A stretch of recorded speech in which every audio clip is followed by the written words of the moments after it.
So welcome all back. We're very pleased today to have our own Matej Zaharia, who's a graduate student in the AMP Lab. His advisors are Scott Schenker and Jan Stoika, and he's an expert in cloud computing, which is yet another way to do high-performance parallel computing in all sorts of different ways than we've studied before, so we're looking forward to his lecture. Thank you. Okay, thanks, Jim. So I'll talk about cloud computing with MapReduce, which is one of the most widely used parallel programming models in industry, and Hadoop, which is the open source implementation of MapReduce. So as Jim said, I'm a grad student in the AMP Lab, which is all about parallel data processing, especially for data-intensive applications. And I'm also a developer of Hadoop, actually. So I've worked on a few Hadoop-related scheduling projects when I started grad school. So let me start by talking a little bit about cloud computing. So, because it is in the title, it's a hot topic. What is it? So it's not really a well-defined thing, but at least the way I view it, a cloud is this large group of essentially commodity machines that you get at large internet companies, especially, such as Google and Facebook. And this is a very vague term, but that's what people call a cloud. Cloud computing, on the other hand, most often refers to these services where you can rent cycles on these large clusters. And these are things that some of the cloud operators have started to make available to external customers. And I think here at Berkeley, we already have a bunch of research groups and even a bunch of courses that use these. So the prime example is Amazon's Elastic Compute Cloud, or EC2, and it's kind of a cool service. You can get these Linux virtual machines. You pay by the hour. The smallest one starts at 8 cents, and you get root access, and you can do kind of whatever you want on them. They also have a storage service called S3, and Microsoft has a similar platform called Windows Azure. So this is I'll talk a little bit more about this as I go on, but this is a thing that's really interesting, especially say for academic researchers, because you can easily get large numbers of these and pay by the hour. That's the most attractive thing. So you don't have to buy 100 machines up front. If you only need to use them for a few hours, you can just purchase that and pay for the few hours and then give them back. And it's pretty easy to use. It's actually much easier than your own machines that you administer. So that's kind of in a nutshell what cloud computing is. What is MapReduce? This is a programming model that's become very popular in the clouds, and it's a parallel programming model, but especially for data-intensive calculations. So it's especially applications where you have a lot of data, and maybe the computation you want to do on them isn't that CPU heavy, but you do need to manage a lot of data. And this is one of the main things that Google uses to power its services. So they published in 2008, I think, that they process 20 petabytes of data per day passes through MapReduce. And since then, it's almost surely gone up.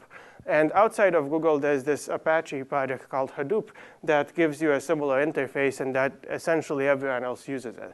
Actually, even Microsoft is offering it as a service on Windows Azure. So what is this used for? Here are just some examples that people have talked about at these internet companies. So it's used to build the index for Google search. It's used to run clustering algorithms to figure out which news articles are about the same story, which ones are not. It's used for machine translation. Google has one of the best automated translation services out there. For other things people are using it for are to detect spam and just to do data mining, essentially, just to figure out how people are using their service, which ads they're clicking, which ads to show them, stuff like that. Here's an example of a thing that existed inside Facebook that was powered by MapReduce. Unfortunately, it doesn't exist anymore, but this used to be a public thing. So this was called Lexicon. It was a system where you could search for trends in various words over time in people's status updates on Facebook. So this one here is showing, party tonight and hangover. You can see there are big parties at Halloween and at Christmas. You can also see that people spend slightly more time talking about the hangover than the party. The other thing, as a more useful. Was that a spike every weekend? Yeah, that was actually every weekend. Yeah, sorry. So yeah, but the big ones were Halloween and Christmas. and New Year's, yeah. Yeah. So a more useful thing you might do if you are in Facebook is this one, where you look for hello in different languages, and you can see usage of Facebook starts picking up in Spanish and I guess in Italian, but it doesn't pick up as much in French. And you might decide to look at the French market and decide what to do about it.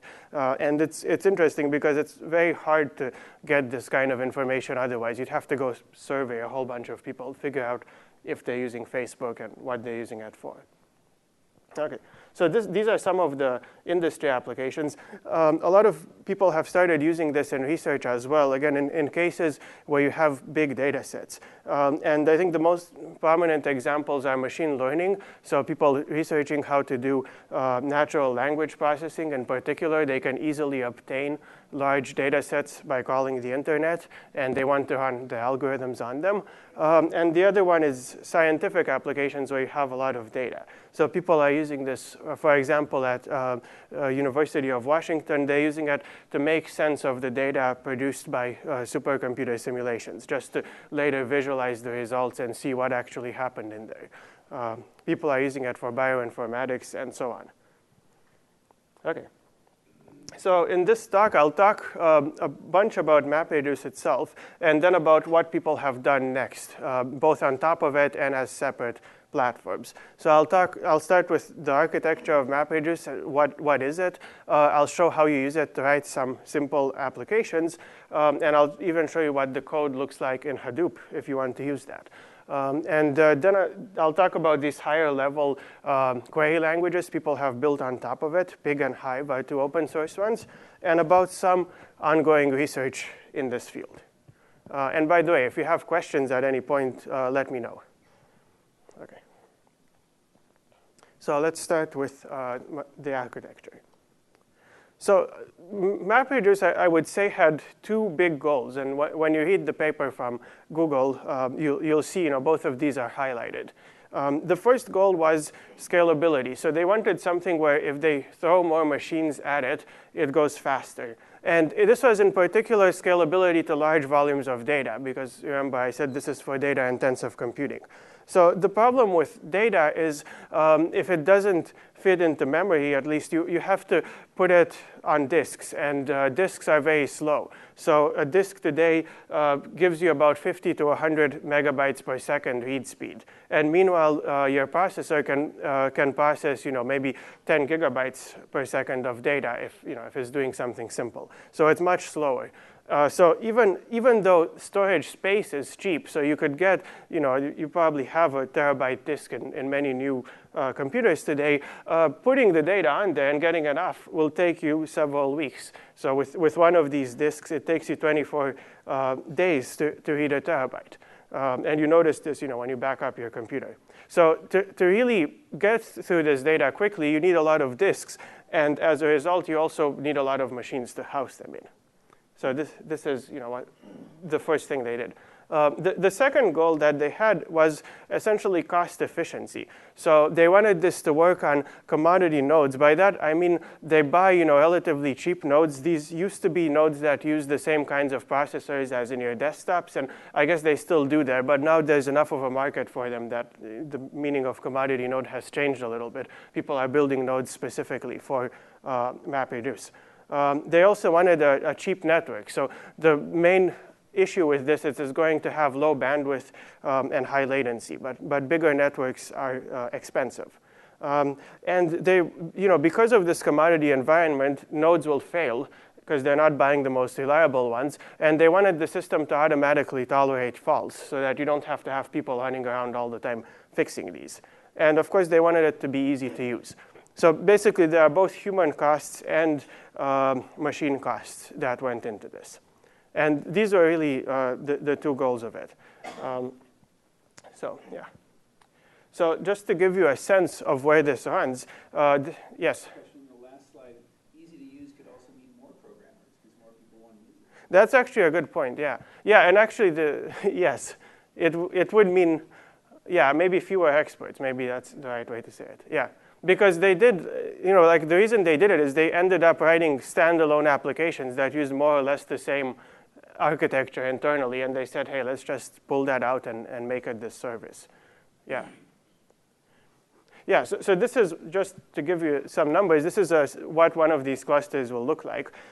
So you have a network topology that has some racks containing nodes, and you have a bunch of these. In a rack, you usually have about 40 nodes that fit there, and you have a switch at the top of the rack with, even now, is typically 1 gigabit per second bandwidth. So that means any two nodes in the rack can talk to each other at 1 gigabit per second. And then out of the top of the rack, you have this link going up to a top-level switch, which is smaller than 40 gigabits. It's, for example, 8 in this cluster. This is a cluster from Yahoo. So, the bandwidth between two nodes that are in different racks is actually quite a bit lower, by a factor of 5 here. And the nodes typically have, reasonable number of cores and a lot of disks. So Facebook, I think, has gone from 4 disks to 8 or 10 or 12 nowadays because of this disk I/O issue that I mentioned.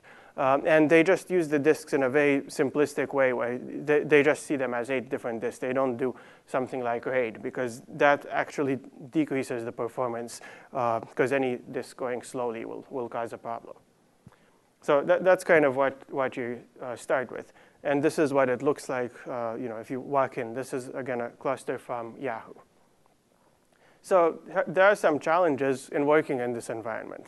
So I already talked a bit about failures. So these nodes do fail. And when you have a lot of them, the rate of things going on gets multiplied. So things that would happen 1 in 100 days with a single node now happen every day with 100 nodes. So if one of these nodes typically is expected to fail, to have a hardware failure every 3 years. And that means that if you have 1,000 of them, that actually comes out to 1 per day. And if you have 10,000, it's even worse. So they really needed to build fault-tolerant support into the system. You have this cheap and low bandwidth network, which, even though I said disks are kind of slow, this is even slower than the disks on a machine. They actually, together, they would add up to more than 1 gigabit per second. So their solution for that is to schedule the computation locally to the data as much as they can.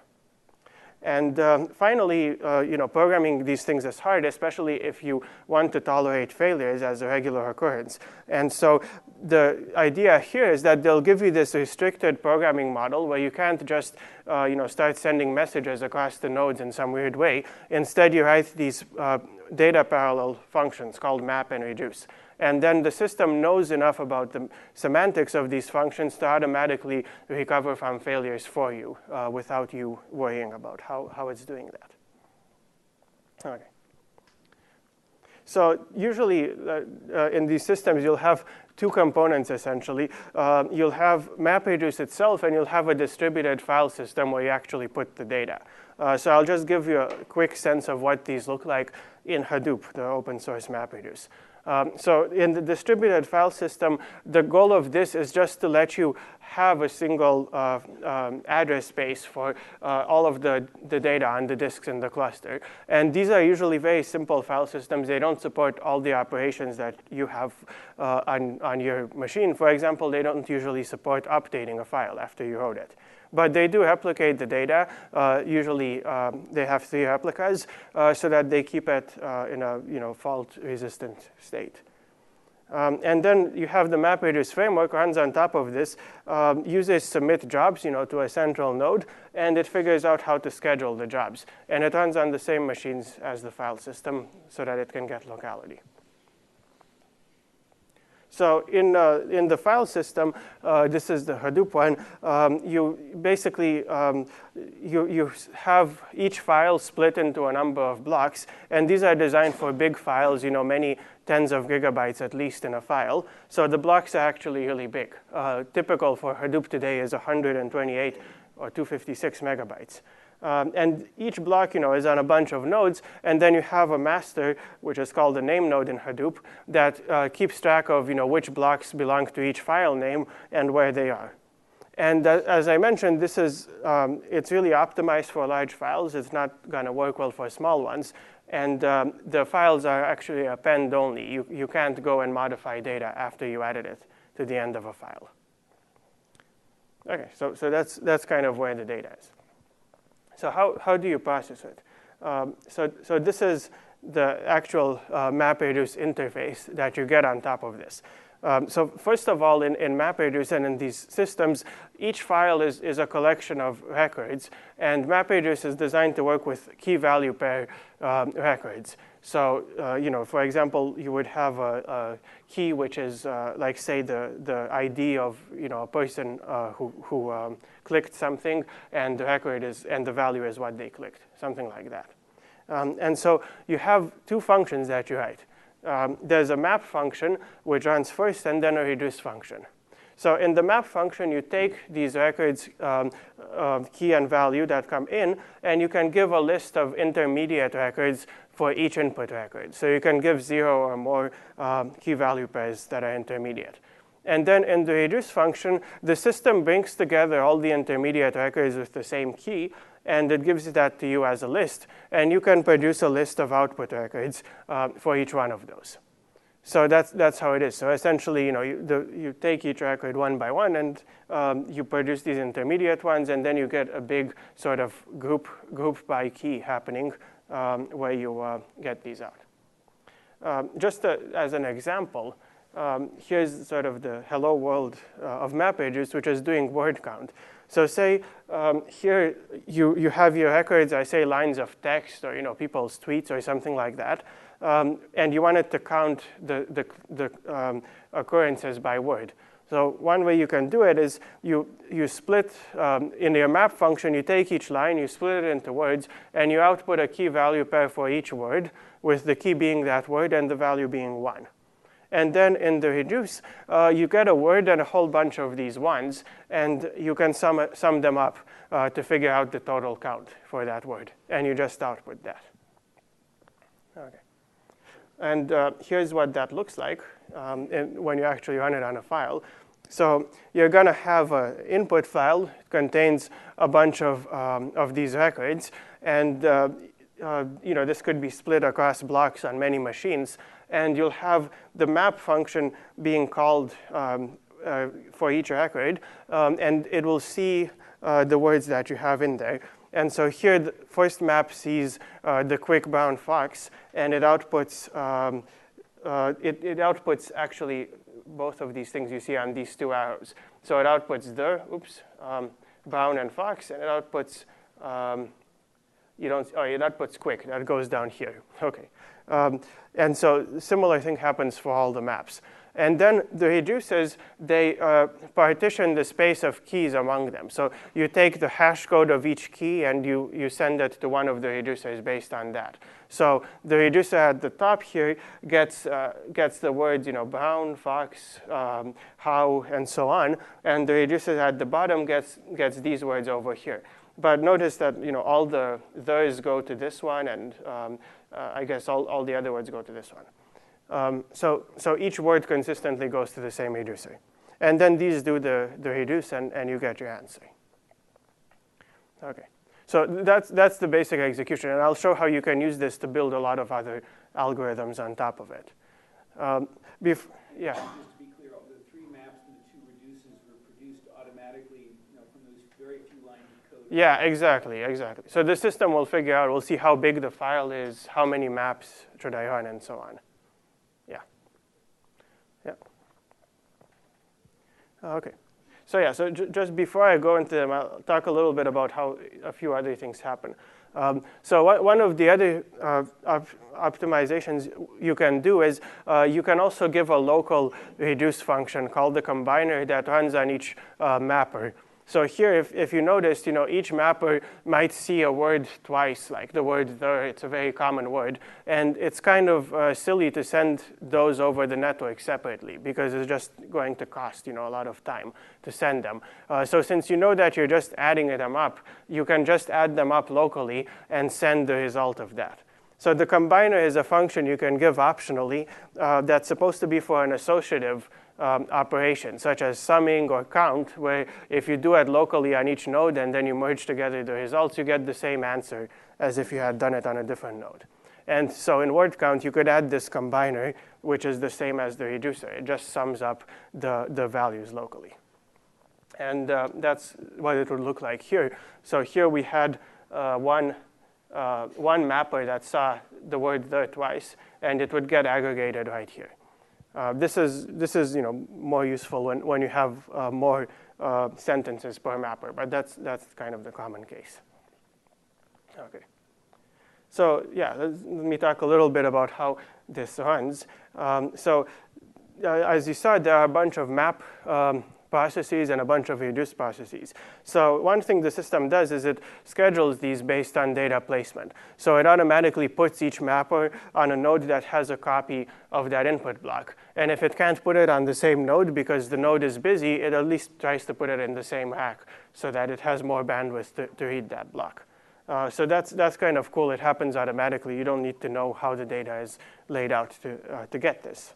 The other thing is how the mappers and reducers communicate. So I showed in the pictures, I showed some arrows going directly between them, but actually it's kind of this pull model. So the mappers actually save the output for the reducer, for each reducer to a separate local file, and then the reducer goes and talks to the node and says, hey, give me this file. And the advantage of this is that if one of the reducers crashes, you don't have to recompute all the map outputs that went for it. For example, here, these records here will be put in a file on the node that ran that map. And if this guy crashes and you launch another one, it can go and fetch the same file as long as that node is still up. Okay. And another advantage is you can have reduce and map be separated in time. So you can have multiple waves of reducers, for example, that run at different times. Okay. And so finally, let's talk about how fault recovery happens. So there are a few cases here. First of all, if you just have one of the tasks crash, for example, due to a hardware or out of memory or something like that, the cool thing about the model is you can launch it on any other node and retry. And the reason it's okay is because if the task that crashed was a map, it didn't have any dependencies, so it just talks to the file system, gets that block, and does the map function again. And if it was a reduce, you can fetch the data from the local disk of the mappers, as I talked about before.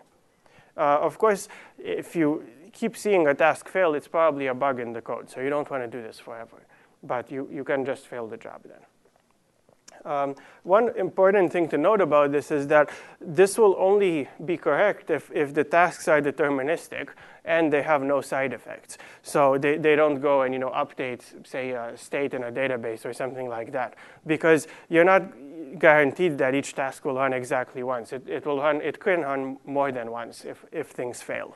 So that's one of the key assumptions in these systems that lets them achieve fault tolerance very efficiently by rerunning things that fail. Okay.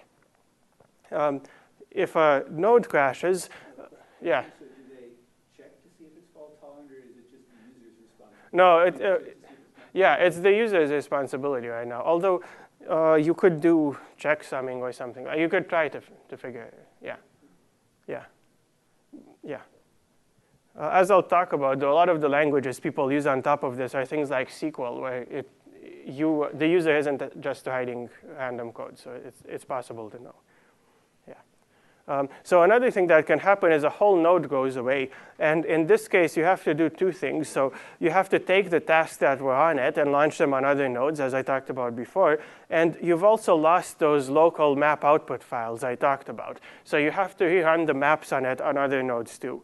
Now, the good thing about this, though, is you have to rerun all these tasks, but you can do them in parallel on the whole cluster. So you don't, unlike other systems where each node has a fixed role, here any node can do any task. So if you have 100 nodes and one of them fails, recovery happens 100 times faster than however long that node took to get there. So that's that one. And finally, the other interesting thing that happens is nodes will start going slowly. And if you have a parallel application and one of the processes is slow, of course, the whole computation takes as long as the slowest thing in it. So in this case, another neat thing about the model is you can just launch a second copy of the task on another node and let that one finish before the one that's going slowly. And again, you can do this because the tasks don't have any side effects. And the tasks are designed so that you can run each one more than once, and it will still be correct. And this is actually critical for performance in these clusters. Things go slowly for all kinds of reasons, including hardware problems, software problems, network timeouts, congestion, and stuff like that. And even today, if you launch a 100-node cluster on EC2, there's a good chance one of those nodes will be kind of slow. I know this from, from painful experience doing that. So this actually really helps a lot. OK. So that was a quick tour of the actual model. So basically, the thing to take away here is this system gave you this restricted programming model where you just write the map and reduce functions, and they only talk in this one specific way. But because of that, it understands a lot about the structure of your computation. And it can do a lot of things automatically for you, including figuring out how to split up the work, where to place it, and how to recover from problems that happen. So what can you do with it? So I'll just give a tour of some applications you can write using MapReduce, using both one MapReduce job, and often people write a series of them to do a more complex computation. So I showed word count. An even more basic thing than word count is just search. So search, for example, imagine we have a big piece of text, and again, we have, say, line number as the key, and the line itself as the value. And we want to find lines that match a pattern. This is a thing you can do with just a map task, actually. You don't even need a reduce. So you just check for each line independently and parallel, and you just output these ones. And in MapReduce, you can actually say, I'll have no reduce task, and just the maps will run. You can also give an identity function here. OK, so that's really simple. Another one is sorting. So sorting is kind of interesting. You have key value records, and say you want to sort them by key. You can actually do this without writing any map or reduce code. So you can have an identity function for both of them. And the trick here is to pick the partitioning function for the reducers so that each reducer gets a contiguous range of keys. So here, the top reducer gets letters from A to M, words starting with that letter, and the second one gets from N to Z.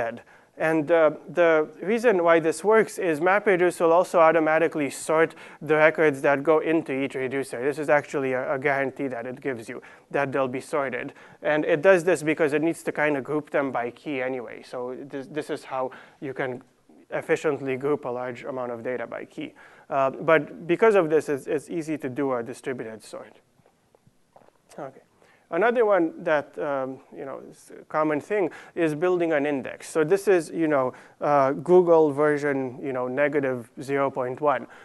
You have a bunch of files out there, and say you have the file name and the text for each one, and you want to, for each word a list of the files that contain it. So the way you can do that for each, in the map, you take the text of each file, you split it, and you output as a key the word, and as a value the file name. So that's kind of like building an index, just the index entries for that file. And then you can do a combine, so you'll have probably each word happens many times in the same file. You only need to see it once in the index. And then in reduce, you can take, you have each word and the list of file names that it occurred in. So you've grouped them by word, and that's your index. And that looks something like this. So you have these two files here, Hamlet and 12th Night, and you can take, OK, in the first one, the unique words were to, be, or, and not. So those should all have Hamlet. In the second one, there are some other words. And then you get a list of the words at each key. OK. as a more slightly more complex thing, imagine you also wanted to do the most popular words. So again, you have these file names and the text for each one, and you want to find the words that occur in the most files. So in this case, you can do it by combining two of the previous jobs I showed. So you actually do two MapReduce stages. So the easiest way to do it is in the first one, you build the inverted index. So here we want which words occur in the most files. So now you get for each word the list of files it occurs in. And in the second one, you take this list of files, you figure out a count of files, and then you sort these records by count using the trick I showed before for sorting. So you can run these two jobs and get the answer. And in this case, there are actually more efficient ways of building it too. So instead of building the whole inverted index and then throwing away the file names from it, just keeping the count, you could just compute the counts directly in that first job. So you could map each word instead of the file name to just a 1, same way that we did word count. And another thing you can do is kind of an application level thing. If you know the most popular words happen, say, more than 1,000 times or something like that, you can kind of sample in advance at each mapper. You can decide, I'm not going to send words that occurred very little on this map. And you can get just the ones that really are popular. OK. And finally, I wanted to show one somewhat mathematical thing to show you something like what you've seen before in the course. And so this is if you wanted to do just a parallel numerical integration. This is, again, probably the most simple way to do it and not the best in terms of efficiency. But if you just have a calculation, if you want to do an integration over a range, the easiest way to parallelize it is to just split up the range and do the integration locally in each piece. And you can do this by having just a start and end record for each range. And in Hadoop, you can even not have a file. You can just create this class that says, oh, here are the input records. And of course, each function can do the integral locally. So this is, if you just want to run something in parallel that's sort of embarrassingly parallel, the model works for that as well. OK. So that's kind of a quick tour of MapReduce itself. Do let me know if you have some questions. So what I'm going to do next is just show you some examples of what actual code looks like in these systems, and then talk about what people have done after. Yeah. OK.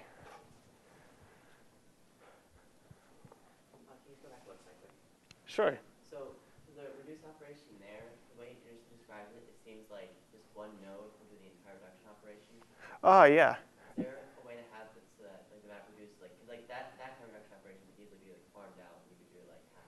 Yeah, you could do a tree, right? An aggregation tree. Yes. So this is the thing that the MapReduce runtime could implement, and some of them do it, although Hadoop doesn't. So yeah. So, but it's a thing where, so there are actually some tricks you can do to implement this yourself by having multiple MapReduce jobs, but it's not, it's not super clean. It would be nice if it just knew in this case to build an aggregation tree. But yeah, like Microsoft's MapReduce runtime does this, but the open source one doesn't. Yeah. That's a good question, though, yeah. Yeah, OK, so let me just show you real quick what these look like in Hadoop. This is in case you want to use this for a project or something like that. So Hadoop is a Java-based implementation of MapReduce. You can download it from Apache, and it's fairly easy to install. You just unzip the file that they give you, and you'd have to tell it where Java is installed. So it's not too bad to set up. And it lets you write jobs in Java directly, in shell scripts or just external scripts. This is called Hadoop streaming, and also in C++. So this is what it looks like in Java. So this is the word count application, and I'll show the map and then the reduce. And basically, you see there's a whole bunch of boilerplate around here about types. But this is the body of the map function. So basically, for each map, you write this map class, and you tell it what are the types. Here, the key is a long, and the value is a text. These are some special Hadoop types for representing strings and longs. And in here, you have the body of the function. And basically, it does what I showed before, where it splits each word up, and it outputs these key value pairs. So that's kind of what it looks like. Once you write the boilerplate, you can do sort of standard Java stuff in there. I'm not going to go into too much detail on that because there's a lot of documentation. Reduce is similar. You extend this reducer interface, and you have a reduce function. And again, you get a whole bunch of things like the current key and list of values. And you can do as we did, and you can sum up all the values. Okay? And then finally, the way you launch the program is you set up this job configuration object that you're going to submit to a cluster. And so you tell it which classes to use for map, combine, and reduce. Here, the combine and reduce are the same. And you tell it where the paths are, which files to read, where to output stuff. You also have to tell it which types are going to be in your output. And then you tell the system to run it. That's kind of what it looks like. With the interfaces in other languages, you can get something simpler. So this Hadoop streaming project lets you just write a shell script and get the inputs from standard in and the outputs to standard out. So if you wanted to write this in Python, this is actually kind of the whole code you'd write. For the map, you would read lines from standard in, and you would print out the lowercase the words. And for reducer, you would again read lines from standard in and do a local count and output them.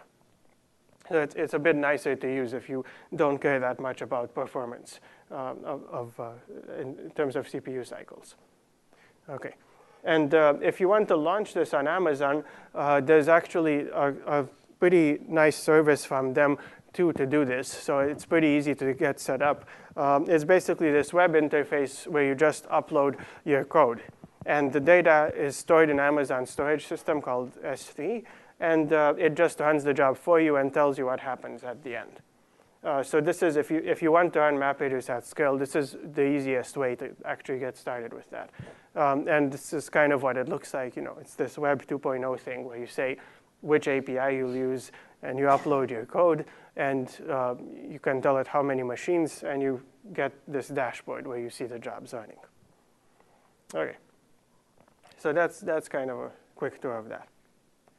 So yes, so what have people done after this? So MapReduce actually came out, the first paper on it came out in 2004, and Google had it even before that, and Hadoop itself came out in 2006. So it's actually been a while, and people have done a whole bunch of work building on this basic idea to get more powerful programming tools. So I'll first talk about some of the open source ones. So why do we need other programming tools? Well, MapReduce itself can express a lot of algorithms, but as you saw in the examples, I guess, it often gets a little bit awkward or a little bit low level because you have to think about these key and value pairs and combiners and what's the right way to turn your computation into a bunch of MapReduce stages. So the thing people noticed is, everyone wants to write these higher level patterns for jobs like, say, numerical integration or, say, inverted index. Maybe we could provide those primitives directly and compile them down to MapReduce steps for you. So one of the projects that does this is called Pig. This is something that started at Yahoo, and it runs, it runs most of the Hadoop jobs at Yahoo. They're hidden in this system. And this is kind of like a scripting language for MapReduce. It looks a little bit like SQL, but it just gives you these higher level operators that you can build a job out of. And you write the script to put together these operators. You can also plug in Java functions if you want. Okay. So just to give you an example, here's maybe a less trivial thing than what we've seen so far. So in this case, you want to compute some statistics about who's visiting a website. So you have some files. One of the files has information on each user. So just, given the user ID, what is the user's, name and age and stuff like that. And the other thing you have is called pages here is actually a table of page views. So every time a user views a page, you get a record with the user ID and the page ID. Okay? And say you want to find the top pages visited by people between 18 and 25. So here's kind of a data flow you could use to build this application. So you could take the user's file and filter them by age, only keep the ones in the right range. And then you could take the pages and you could do a join. A join is this database term for when you have records with a common key, bring those two records together. So here we want the page view records for each user ID to be brought together with the user record for that ID. So you kind of group them by user ID.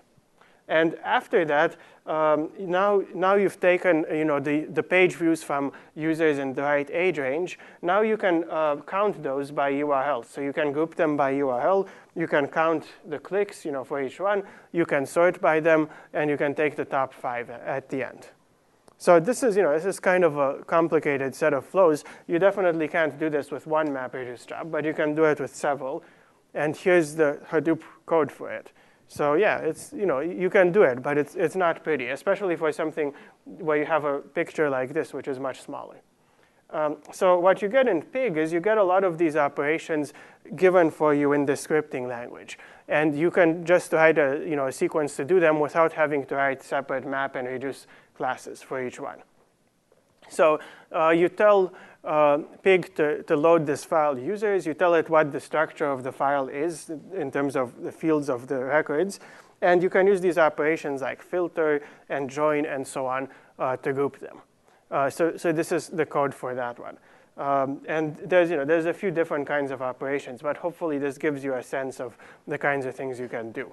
And then at the end, basically what you're doing here is you're building these logical data sets by transforming these things. And at the end, you can say write them to an output file. This automatically gets turned into MapReduce as well. So first of all, you can see these things map well to the data flow elements we showed.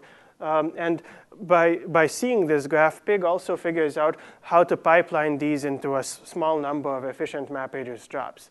So it actually produces just 3 jobs here. And it does things like it notices that in the first job, we're going to group things by user ID, and we can do the filtering in the map function, and we don't have to run each operation as a separate MapReduce job. So it can also improve performance over the sort of naive way of writing the code. Question, so the big cost that it saves is that there's only disk access between jobs. Yeah, exactly. As opposed to between every little blue box. Exactly, yeah. Yeah, so here there's no point in writing the output of the filter to a file and reading the file, yeah. Yep. Yeah, so this is kind of what it gives you. There's a whole bunch of documentation on this online.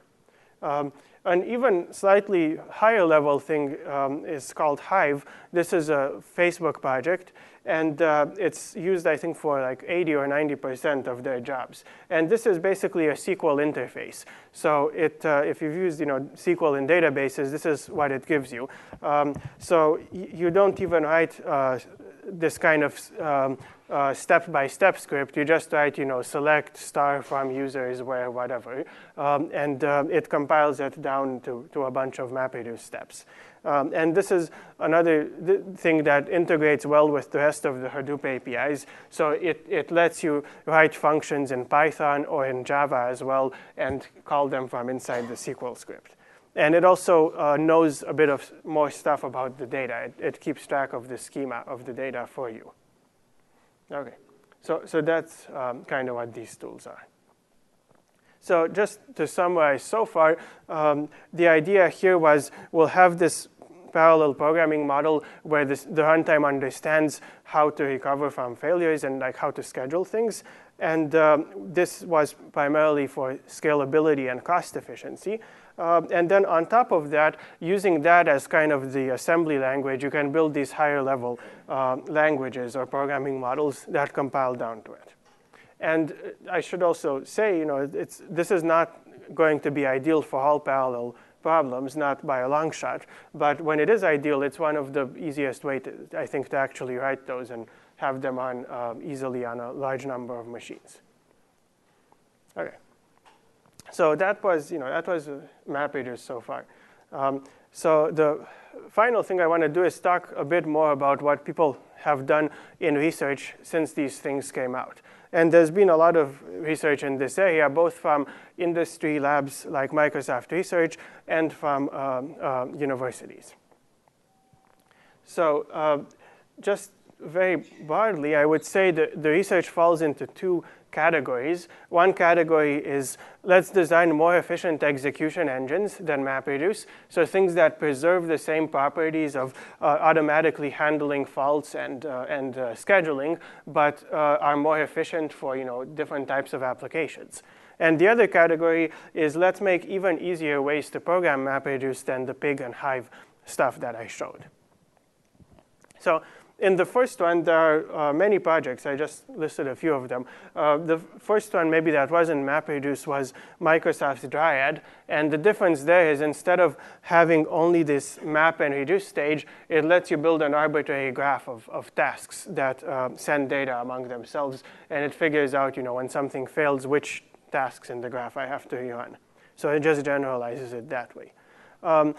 S4 is an example of a very different runtime. This is for streaming computation. And here you can't run these individual tasks anymore, but you can still do some tricks to guarantee that you see each data item at least once and to get fault tolerance automatically. But this is for real-time computation. Pregel from Google is a new system they designed for graph computations. These computations are often iterative, so you run many parallel computations over the same data. And Pregel, unlike MapReduce, will keep the data in memory, and it will go a lot faster when you're iterating over the same data over and over. So that's one example there. And one project we have here that I'm working on is called Spark, which tries to bring this kind of in-memory computing to an even more general class of applications than Pregel, and let you do actually a lot of these previous models in the same system without having to use a different execution engine for each one. In terms of language integrated interfaces, the idea here is let's get something like the pig code that I showed you, but happening directly in Java or in C# or whatever language. So Microsoft has this really cool project called Dryad Link that lets you do essentially write functional programs in C#, and it will take the functions you give it and automatically ship them to the worker nodes, so that when you write map, you don't have to do this whole map class business. You just give it a function literal right there, and it ships it to the nodes. Google has a thing for Java called Flume Java, and Spark does a little bit of this as well. So with no bias whatsoever, I'm going to talk about the thing that's on both lists, which is Spark. Okay, this just happened to be this way. So what's the idea of Spark? So here's kind of the background for this. We started working with Hadoop back in 2007, I would say, and we actually started when it started becoming popular in industry. So we saw as people put more and more data into MapReduce, they wanted to do more and more things with it, because it turned from this kind of side data warehouse thing that you use, say, for spam or for web indexing, to the place where most of the data in the company was. That's where it made it first. So as soon as people started using it, they wanted to do more things. And there were kind of three classes of things. One of them was they wanted more complex applications with multiple stages, kind of like the pig one I showed, or like iterative computations. They also wanted more interactive access to the data without having to wait to spin up a MapReduce job, which is actually kind of a slow thing to do. And they also wanted to do low latency processing in the same system that they do the batch processing on. So as people click ads, for example, they wanted to immediately update the results of their tally of who clicked each ad or their model for which ads to show people. So these are all things, unfortunately, that MapReduce wasn't very good at.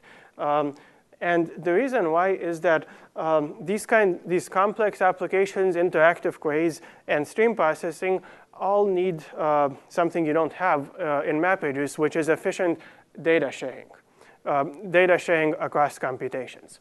So just to give you some examples, when you have, say, an iterative algorithm, you're going to run these many stages, imagine many MapReduce jobs, and the output from each stage will go as input into the next stage. But in MapReduce, there's no way to feed those two directly into each other. Instead, you have to put the output in a file and load it into the next one.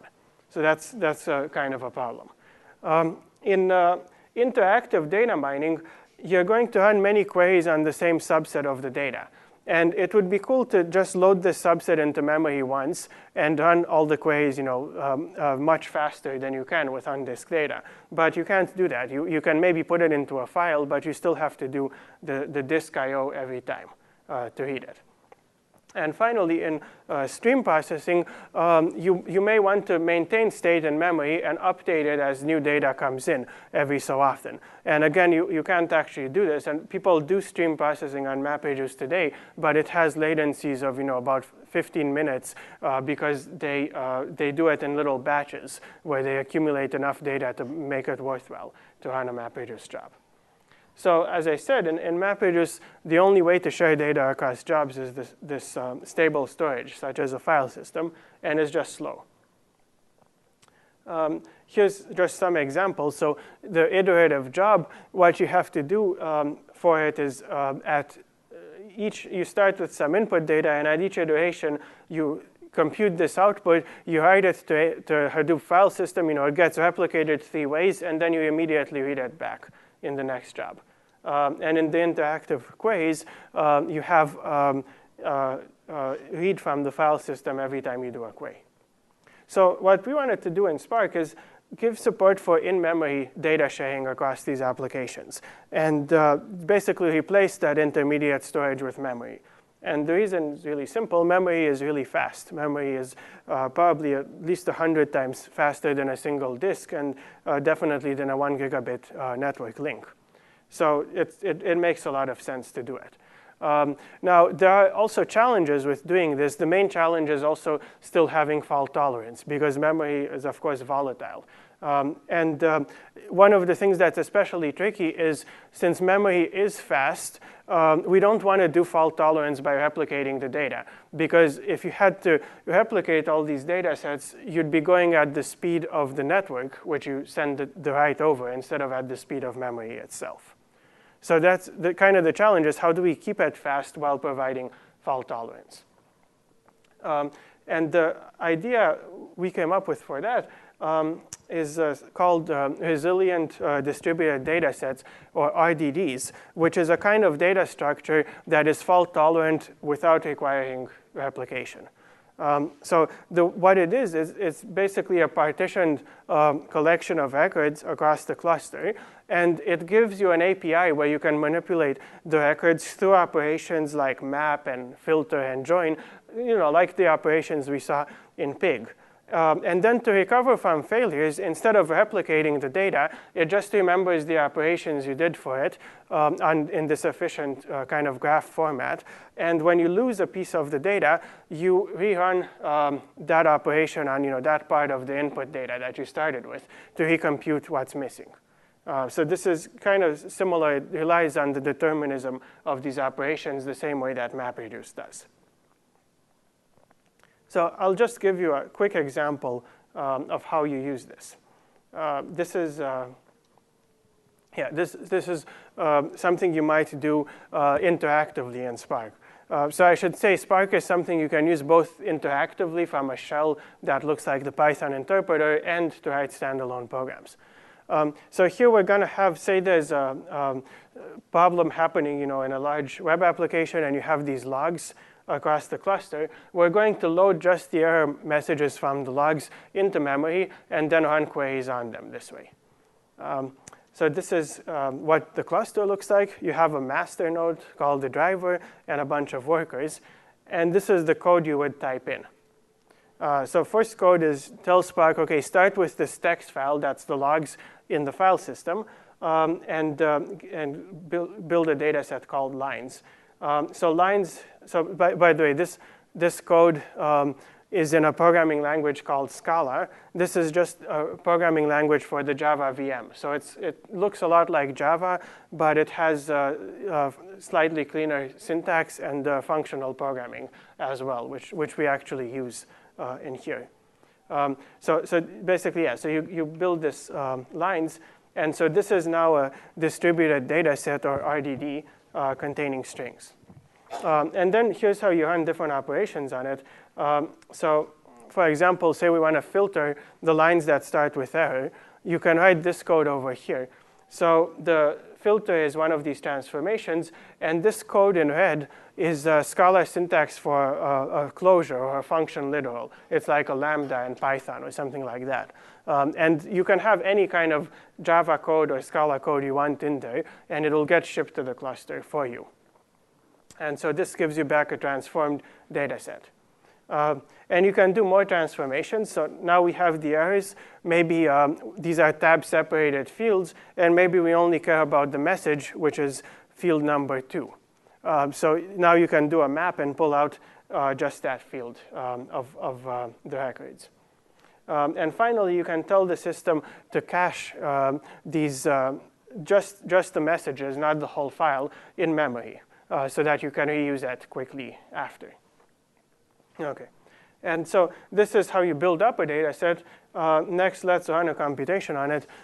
So here we're going to count out of the messages which ones contain foo, and we'll get back a number.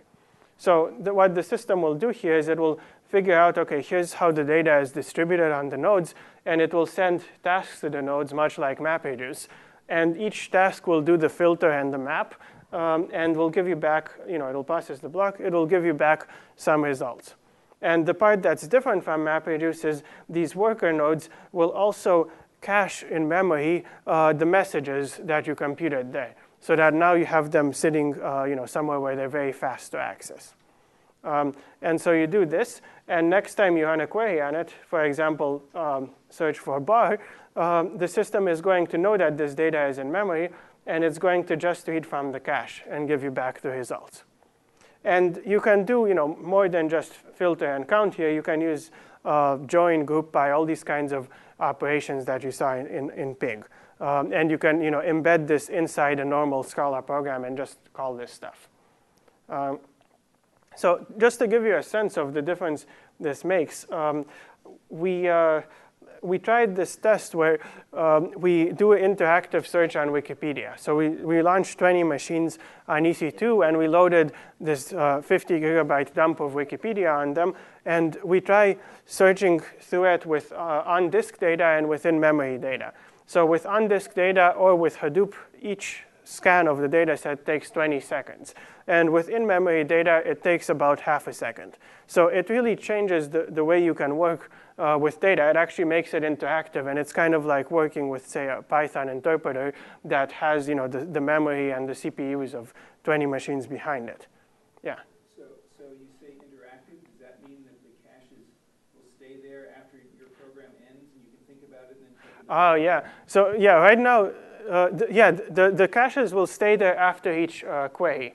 So when you exit the program, it will shut down all its stuff on the worker nodes. But yeah, one of the big differences is the processes that do the work stay around across queries. Yeah. Yeah, so that's, and basically the way you use this, you just launch this shell and connect to the cluster and type stuff in. Yeah. And so we tried scaling this up also, and we've done up to 1 terabyte on 100 machines. And again, we don't get half a second, but we do get about 5-second latency to process a terabyte, which is, again, means you can actually explore this data in real time. Yeah. So, but you're paying your 8 cents an hour while UI, yes. Yeah, well, yeah, what can you do? You can think faster, though. Yeah. Yeah. Okay, so this is kind of how you write a program. Let me just show you how the fault recovery happens. So the cool thing about this model is we know the transformations, the filter and map here that you use to build each data set. And the system internally remembers those in a graph. So it knows, to build these messages, we did this filter and this map. And then when something fails, like for example, say this cache here goes away, or even this whole worker fails, we know that to rebuild this slice, we just have to take block 3 of the file, which is, it's available on other nodes too, and run this map and filter on it. And we can repair the data set without having to roll everything back to a checkpoint or anything like that. And so this is a graph here of kind of how that impacts performance. This is not the job I showed. This is actually a k-means clustering. But the cool thing is you have, so first iteration took a little longer to load the data from disk. And after that, they're all taking about 60 seconds. And when a node fails, it only takes 20 more seconds to recover, because only the stuff on the failed node needs to be recovered. And there were usually more than one partition on it, so they're recovered in parallel by the rest of the cluster. So this is, it gives you this seamless kind of recovery similar to MapReduce, but for in-memory data. And just to show you a more interesting application, maybe I wanted to show you one of these iterative algorithms as well.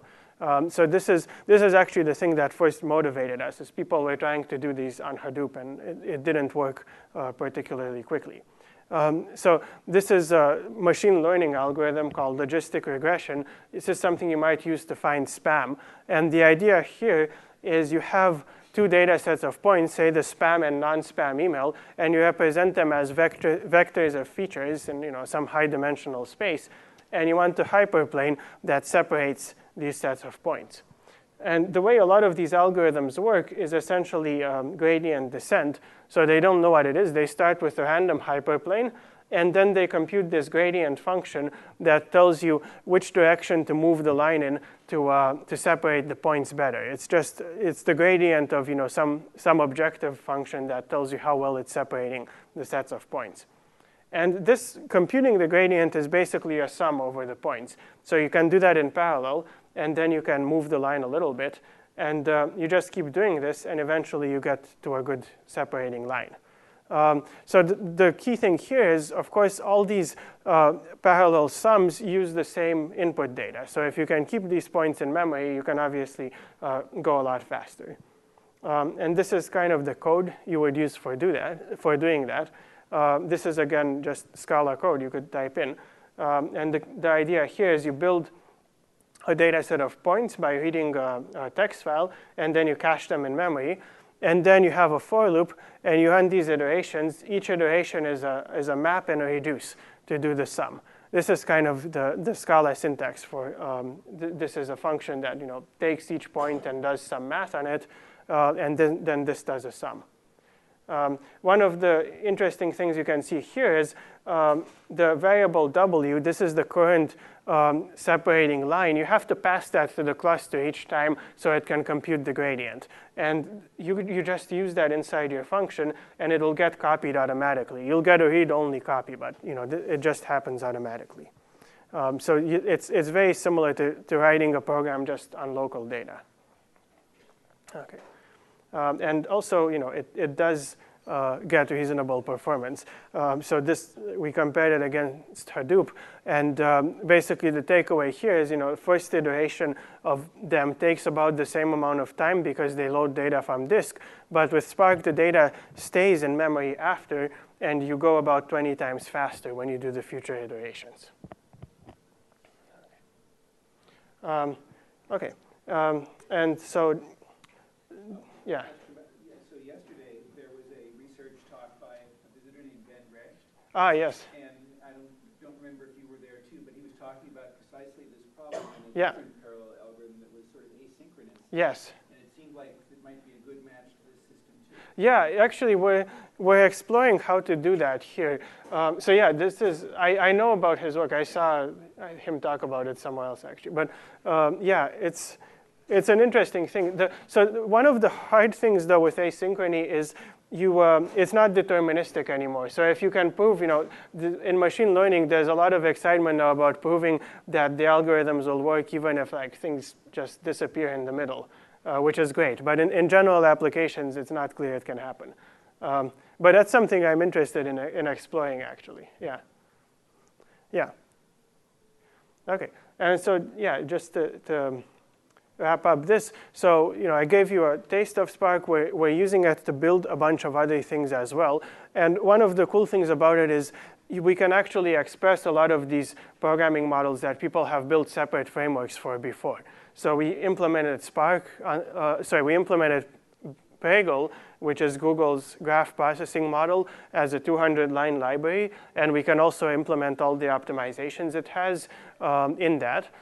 We implemented Hive on top of Spark to get SQL. This is kind of still in progress, but it's making it's getting there.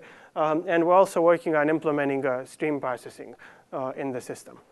And if you want to try it out, it is open source, and it's pretty easy to run. If you run it on just a multi-core machine, you only need Java. And if you want to run it on EC2, we have some scripts that let you launch a cluster, say how many machines and what size. And you can call into any Java library from the language. So you can use a lot of existing stuff out there. OK. And just finally, to finish up, I just wanted to end with some set of links for help on Hadoop and Pig and Hive as well.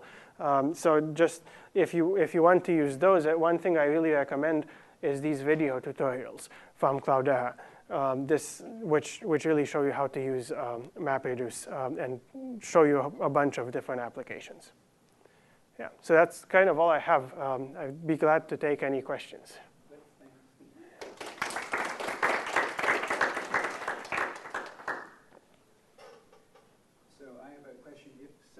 To do a class project related to cloud computing. These are great resources, thank you. So what computing resources might be available? There used to be a cloud resource at LBL, but it's not up there anymore. And I believe the campus used to have some free time donated. Yeah. But I'm not sure that's available anymore. So what is it? So that's a good question. So one thing I know is in the past, they've given grants to courses. So for example, Jan got one in his undergrad OS course. And he got a pretty big grant just to get the students to answer MapReduce. So I don't know if a student can apply or like if you have to apply, but yeah. Yeah. So I've seen grants of like a few $1,000s given to a course. Yeah. In our lab, we have a cluster that's about 40 nodes, which people could probably use as well. But I'm not sure. Yeah. But these they could run on their laptop and just yes. Yeah, exactly. Yeah. Yeah. So let me just mention one cloud-related project that was done a few years ago, and by a student who's about to get a paper published on it, and there are a lot of people who want to use it. It's for a few lectures ago, I talked about communication avoiding dense linear algebra algorithms. And one of the ones that's important in machine learning is where you have a very tall, thin matrix, which represents data, and you want to do what's called a QR decomposition, which is used for data analysis. So you want to factor this matrix into very tall, skinny matrix into an orthogonal matrix times an upper triangular one.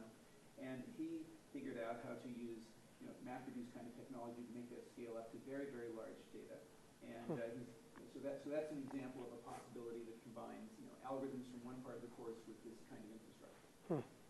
Yeah, actually, I should also say, if you are looking for this kind of project, something everyone asks about in Spark is, can we get a matrix math library? So when you're doing this kind of thing, imagine you had vectors and matrices, something like MATLAB. And there are some very cool matrix math libraries in Scala, because Scala is this language where you can have operator overloading and like really clean syntax for these things. And it would be cool to actually take some of these, do them on clusters. Or something like, I think there were special languages for supercomputers too, like there was different parallel C languages or array-based languages. doing something like that would be quite interesting. Because people do a lot of math in these systems too. So you mentioned some large-scale data analysis that the physicists and yeah, exactly. scientists are doing. So yeah. Are they using the resources you've talked about, or do they have to invent some of their own? I think, well, the physicist ones, for example, I know they're using Hadoop, but they had to write a lot of stuff inside it. Yeah, they had to write code, and again, it's a kind of thing where if you could just work with matrices or whatever, same way you do in a single process program, it would be easier. Yeah. Yeah.